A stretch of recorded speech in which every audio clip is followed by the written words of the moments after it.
Bonjour à tous et bienvenue dans l'autre direct. Aujourd'hui, nous recevons Gilles Kepel, politologue, spécialiste de l'islam et du monde arabe. Gilles Kepel, bonjour. Bonsoir. Vous êtes ici à Lyon pour une conférence organisée par la Fédération PS du Rhône, après une année 2015 meurtrie par les attentats. Vous publiez chez Gallimard Terreur dans l'Hexagone, genèse du djihad français. Vous articulez dans ce livre la genèse d'une nouvelle forme de terrorisme, de djihadisme, avec la façon dont la France a créé un terreau fertile pour cette nouvelle génération de djihadistes que vous appelez les 3G, la troisième génération. Expliquez-nous comment on arrive à ce constat. Ouais, c'est-à-dire que ce qui est frappant, c'est cette naissance d'un djihad français qui s'est manifesté avec violence dans l'année 2015 entre janvier et novembre d'un côté, mais c'est aussi un phénomène qui rend les choses particulièrement complexes quand on les prend dans la durée. Il faut bien voir que, en fait, c'est l'année 2005 qui est véritablement l'année charnière pendant laquelle le phénomène se produit, puisque c'est l'année où vous avez à la fois la publication en ligne au mois de janvier du grand opus de Abu Musab al-Souri, l'appel à la résistance islamique mondiale, qui va favoriser l'Europe comme territoire sur lequel faire le djihad et s'adresser surtout à des jeunes issus de l'immigration, convertis, mécontents de leur sort, socialement marginalisés, considérer que c'est eux qui, à travers des attaques contre des intellectuels islamophobes, entre guillemets, des apostats, entre guillemets, des juifs, vont créer une sorte de climat de guerre civile qui permettra de faire imploser l'Europe et d'établir une sorte de califat sur ses ruines, si vous voulez. Pour résumer, en gros, leur stratégie est de dire on va, dans une société qui vous parlait de ventre mou de l'Occident en parlant de l'Europe, dans une société où il y a une possibilité de clivage,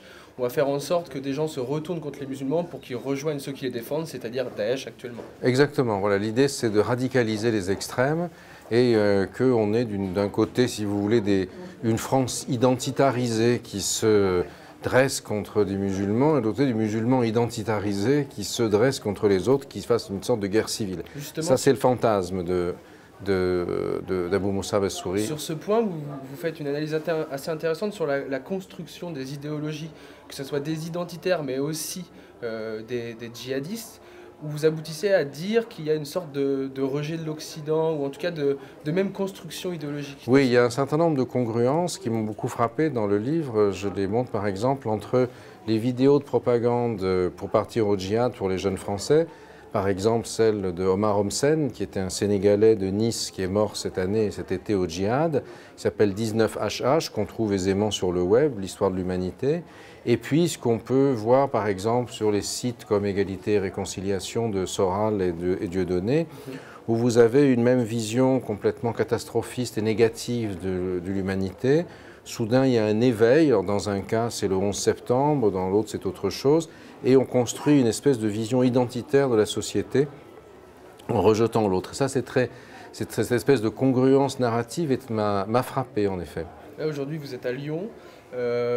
Dans l'histoire de la création du djihadisme, vous partez de la marche des beurs. On sait qu'à Lyon, il y a eu durant les émeutes de 2005 puis de 2010 sur la réforme de traite, il y a eu une forte mobilisation et de nombreux casseurs qui venaient des banlieues. Est-ce qu'il y a à Lyon un terreau aussi propice à ce djihadisme? Alors la marche des beurs n'est pas directement liée au djihadisme. Non, en fait, je crois que c'est la non-reconnaissance de la volonté des beurs d'entrer dans la sphère politique en 1983, qui a fait que pendant plus de 20 ans, finalement, ce mouvement a été traité en grande partie à travers sa dimension religieuse, à travers, oui, le CORIF, le CFCM, etc., au détriment d'une véritable entrée des enfants de cette population sur la sphère politique. Ce n'est qu'après les émeutes de 2005 qu'il y a eu des inscriptions massives sur les listes électorales, et puis un vote Ségolène en 2007 et un vote, sinon Hollande, du moins en tout cas fortement anti-Sarkozy, ce qui veut dire la même chose, mais l'inspiration est différente, en 2012. Et après ces émeutes de 2005, justement, on a une partie de sa population concernée qui entre dans le processus politique et une autre à l'autre bout du spectre qui pourtant est française, désormais, alors que ceux d'avant cherchaient à être français, ne l'étaient pas, s'en plaignaient, et qui va considérer que dans une logique de salafisme, on rompt en valeur avec la société française et qu'on va chercher dans le départ, dans ce qu'on appelle la hijra, ailleurs, voir dans le passage à l'acte du djihad une manière de reconstruire un monde meilleur, dans une espèce d'utopie islamiste qui passe à la violence et qui se retourne contre soi-même d'une certaine façon. On remercie les téléspectateurs de TLM et pour voir la suite, on continue sur l'autre direct sur Lyon Capitale. Et donc nous sommes toujours ensemble, Monsieur Keppel, et ce sera ma dernière question. Dans votre livre, vous pensez la mécanique de prolifération de ce djihad 3G chez les jeunes musulmans, peut-être aussi en contradiction à ce qu'avaient été les générations de leurs parents, mais comment penser aussi le succès de ces thèses sectaristes, on va dire, chez les jeunes convertis, alors que les chiffres divers, mais on sait qu'il y a une partie de convertis qui partent... Oui, alors il faut bien sûr ne pas exagérer le phénomène en termes quantitatifs.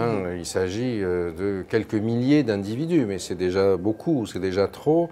Et pour faire des attentats, il suffit d'être 3, comme on l'a vu, enfin avec une infrastructure, qu'on l'a vu en janvier par exemple.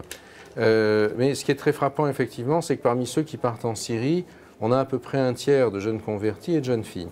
Et on voit bien que le phénomène n'est pas simplement un phénomène externes, ce sont aussi nos enfants d'une certaine façon, qui ne se retrouvent plus dans la société d'aujourd'hui, une société qui est de moins en moins exclusive, qu'il est de plus en plus difficile de trouver du travail. Quand on est jeune aujourd'hui, bien sûr quand on est issu des quartiers défavorisés, d'ascendance maghrébine, mais je crois qu'il y a une perte de repères, une perte de pères aussi, il y a des figures d'autorité qui ont disparu, des modes d'identification, et puis... C'est le politique qui a perdu ça? Je crois qu'effectivement, le 2015, c'est aussi une crise très importante de notre classe politique. Là, c'est une année qui commence par janvier, Charlie Hebdo et l'Hypercacher, qui continue avec novembre, le 13 novembre, les attentats du Bataclan, et qui finit avec les élections régionales, où au premier tour, vous avez 27% des voix et 6,8 millions d'électeurs qui votent pour le Front National, qui ne sont pas tous des fascistes. Je crois qu'il faut qu'on sait... Moi, je le perçois comme une manière de dire « dégage », comme voilà, à ceux qui sont en place. Et au deuxième tour, justement, c'est le même électorat, l'électorat en tout cas, se débrouille pour que le Front National n'ait aucune région. Et je crois que ça, c'est un message très, très clair, en tout cas comme ça je le conçois, et ce qui veut dire que l'année 2016 est une année dans laquelle on verra si la société française, qui à mon avis est très en avance sur sa classe politique, sera capable de susciter les anticorps à ce djihadisme mortifère, ou si au contraire elle va se fondrer dans un électoralisme dont les méfaits ne sont plus à démontrer. Et justement, sur cette classe politique, selon vous, quelles sont les réponses à apporter, les réponses qui seraient pertinentes sur le plan intérieur et sur le plan extérieur, notamment sur les frappes en Syrie? Et j'ai noté le fils de Shelali Ben Shelali, qui était un imam ici, qui a été expulsé de Lyon. Son fils était parti en Afghanistan en 99, si je ne dis pas de bêtises. À l'époque, on parlait très peu, Mourad, de djihad en Afghanistan et de Al-Qaïda. Lui est revenu en passant entre-temps par Guantanamo et il dit, je le cite, « Retirer la nationalité à des gens qui ne se sentent pas français, c'est renforcer le sentiment de rejet. En France, on n'utilise que la répression policière, on manque d'humain. La radicalisation vient du sentiment d'injustice que la prison ne fait que renforcer. » Oui, alors bon, faut faire attention à tout ça parce que c'est pas parce qu'on est mécontent de son sort ou discriminé que ça justifie le passage à l'acte djihadiste, c'est autre chose. Mais il parle plutôt sur après, les gens qui reviennent. Oui, alors le problème qui a été posé, là c'est le problème de la déchéance de nationalité. Et moi je trouve qu'elle est inopportune. Elle est inopportune parce que justement le 13 novembre a montré une unité extraordinaire de la société française. Bien sûr, alors qu'au mois de janvier, il y avait le clivage « je suis Charlie, je ne suis pas Charlie ». Là, finalement, parce que tout le monde était visé par Daesh, par les Abaoud et les frères Abdeslam et leurs complices, tout le monde a été, toute la société française, toute la jeunesse. Vous aviez des jeunes de toutes les confessions, y compris des jeunes musulmans. Et le sentiment que finalement, tous faisaient partie finalement de la France, comme partageant le sang versé ou allant être versé. Et on a vu même qu'après ces événements, alors qu'en janvier, beaucoup hésitaient à critiquer le salafisme par peur d'être accusés d'islamophobie ou parce qu'ils détestaient les caricatures de Charlie. Après le mois de novembre, on a vu qu'au contraire, un grand nombre de religieux musulmans, des jeunes dans des mosquées et autres, ont pris la parole pour exprimer que le salafisme, sans même parler du djihadisme, ne représentait en rien leur conception de l'islam. Et je crois que c'est fâcheux d'envoyer le message qu'il y a deux catégories de Français, ceux qui sont des Français de souche et ceux qui peuvent être déchus, d'autant plus que dans Daesh, vous avez justement des Français de souche.